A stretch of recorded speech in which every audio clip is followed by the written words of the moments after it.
Okay, first question. Where are you from?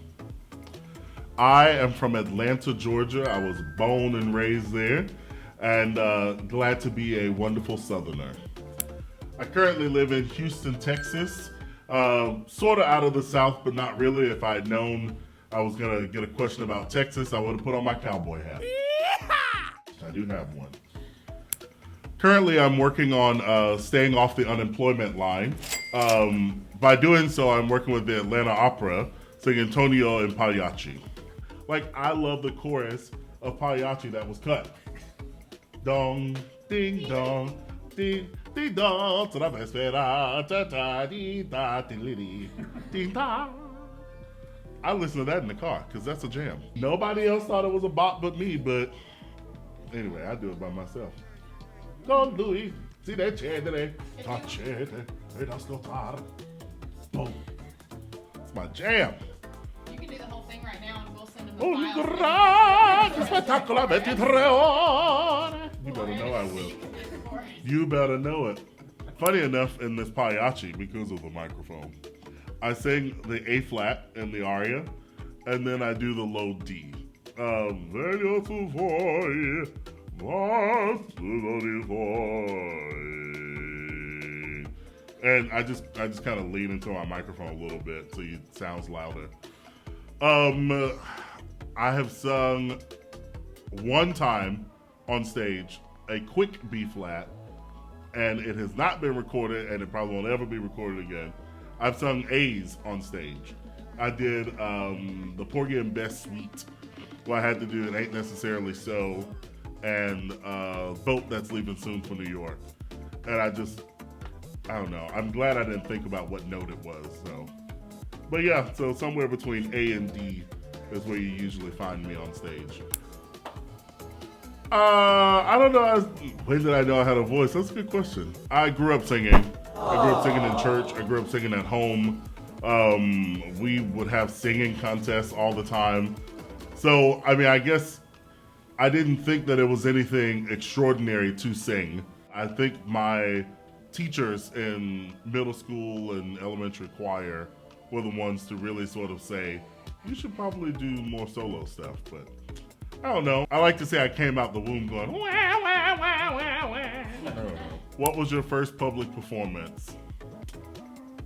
I mean, there's so many good black male stories of me singing in church and messing up words and cracking and so on. I'll say my first official performance was I was in second grade. I had to solo to Do Lord, oh do Lord, do remember me. And I remember they said, oh my God, are you so nervous? And I was like, no, why? Natural soloist, that part.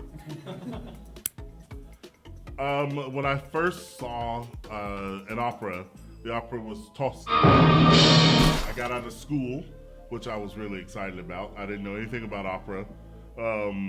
But by the end of it, all the main characters died, and I thought it was really depressing and somehow cool at the same time. So that's when I really started looking up opera. Also, the baritone in the show was Dunny Ray Albert, and I didn't know black people were singing in opera, like in real life. So I looked him up and I was like, who is this man? What does he do? And I sort of went down the rabbit hole and I never stopped. So I am a proud alum of the DeKalb School of the Arts. I am also a distinguished alum, inducted at the same time as our dear Stacey Abrams. So, ta-da! What was your first professional gig?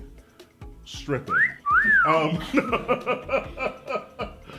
And beyond that, my first professional gig, I was 19 years old, like a crazy person. I always have been ambitious, and they were holding auditions for the Lexington Singers and the Lexington Philharmonic Messiah. And I just decided I was going to audition.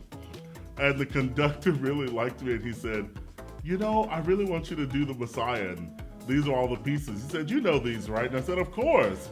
And then I had to run and get a score of Messiah and learn it. But that was my first professional gig. I was 19 doing Messiah with the Lexington Philharmonic. I went to the University of Kentucky, where I worked on and earned, I guess sort of earned, a degree in vocal performance and music education, kindergarten through 12th grade, choral music. My brother likes to say I just sang my way through school instead of actually working, but either way, I got the degrees for it. After leaving Kentucky, I went down to Texas to Houston Grand Opera, and I just stayed there. So yeah, that's that. I did Brevard, singing Traviata at 22. Crazy. I did Siegel, I did Brevard, Lyric Opera Studio Weimar, Opera Theater St. Louis right before going to Wolf Trap. Sorry, right before going to HGO. And then I did Wolf Trap twice. You did them. Well, but I mean, I did a lot of the pay to sing. I didn't. Well, but you know, it's not like I did Santa Fe and Glimmerglass and Des Moines. And, no, most of the programs I did, I had to pay for. Because they were like, big voice, we don't know what to do with you. Pay us money. And I was like, okay. That is how they get you. Hey, you know, it works. What's your favorite opera? I don't know. See, again, I have lots of favorites. Give us the top 3. I can't give you a top 3. Turandot, Falstaff, Tosca.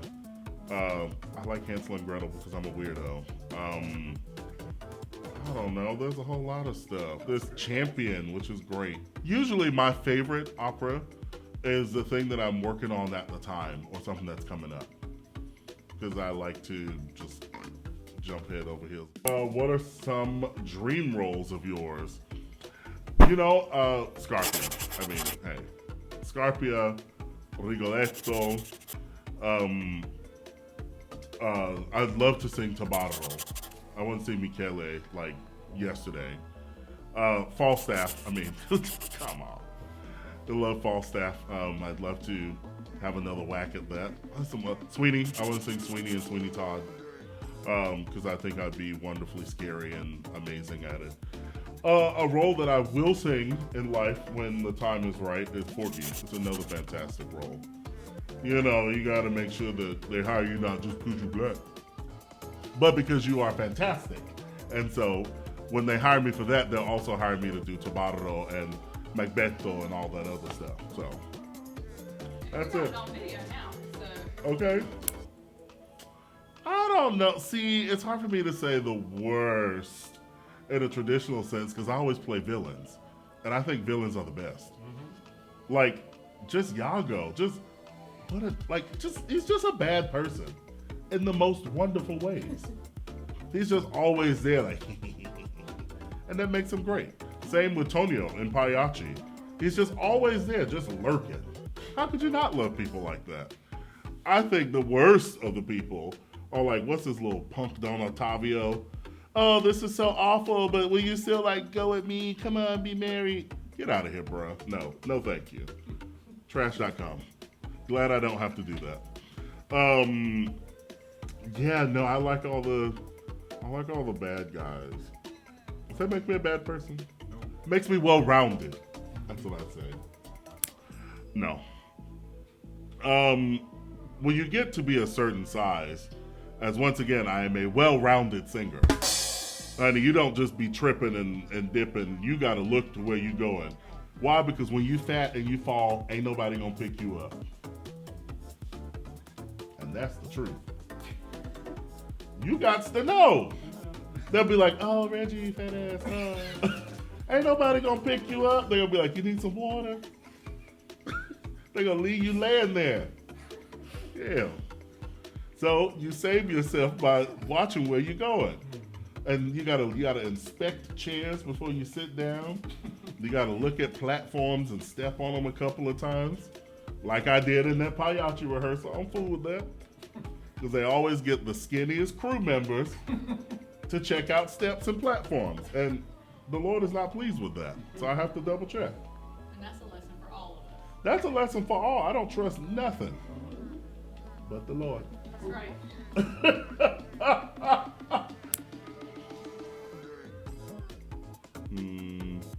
None, because my opera skills help me excel in all the other genres. Anything, really. I put on different playlists. Sometimes I put on Lizzo. Because you need that inspiration. I have like a gospel inspirational playlist, which I was listening to today. Having you there makes the difference. That gets you going. sometimes you need a little gospel in your life. So that's usually what I listen to. I don't throw my voice out trying to sing opera. You got to pay me for that. To chill out, to pray, and to get geared up for the show. I'm very low stress. I'm very, I'm chill. The moment you see me like freaking out before a show, when we all got a problem. I pray and I say thank God for this opportunity, and decrease me that He be increased through me, and that people see God's gifts through me, so it's never about me. And then I usually have some music going so I can get going. And that's it. I heard you doing Love on Top the other day. You better know it. Also, because my wonderful makeup artist, she really is great, but she doesn't talk a lot. And for me, I find when people are putting on my makeup, it's like oddly therapeutic. Yeah.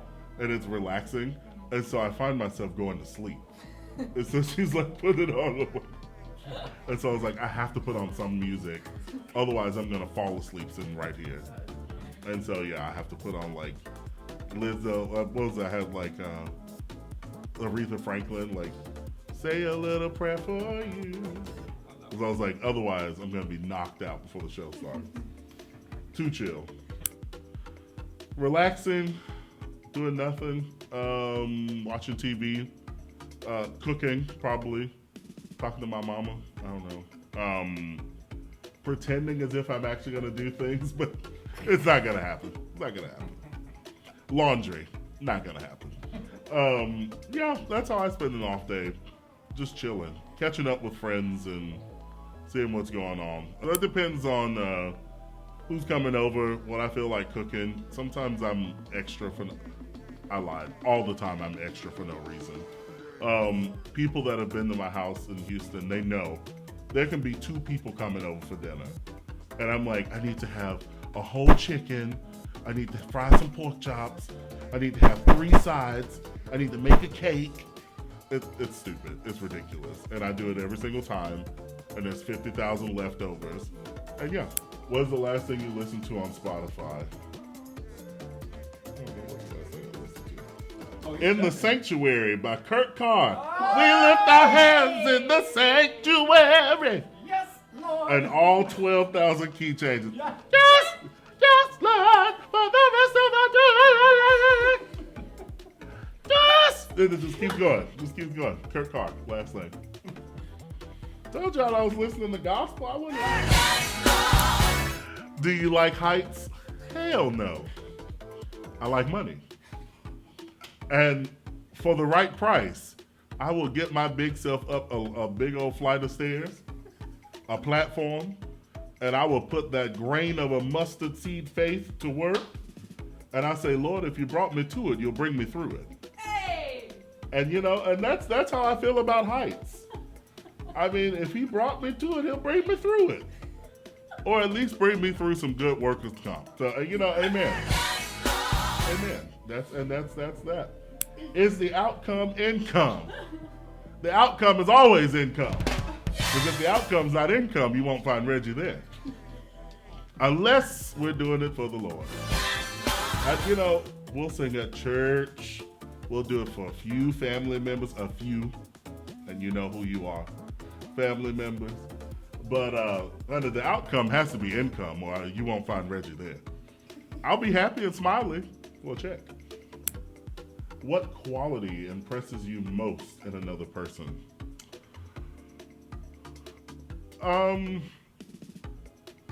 Kindness. Being a good person truly impresses me. I'm not impressed by your money. I'm not impressed by your big words. I'm not impressed by your degrees because, I have those things, as Leontine Price said. But what you can't teach is being a good person and having a good sense of humor. But if you're not a quality person, I don't have time for it. So, equity and inclusion, and hiring people because they're good, and coming up with more innovative and creative ways of producing opera and reaching opera audiences. Legit. That's a word. Do you think opera is essential? I think the arts are essential. Opera is included in the arts. I think the symphony, the ballet, jazz, hip hop, dance, visual art, it's all essential because it helps us express ourselves in ways that we usually can't do with just words or our mundane lives.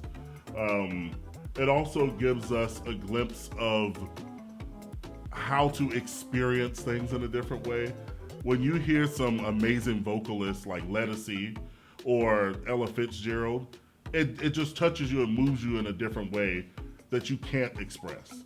And you need that release, you need that emotional content in order to be a whole person. So yes, I think opera is a big part of that, but I think the arts in general are essential to who we are as human beings.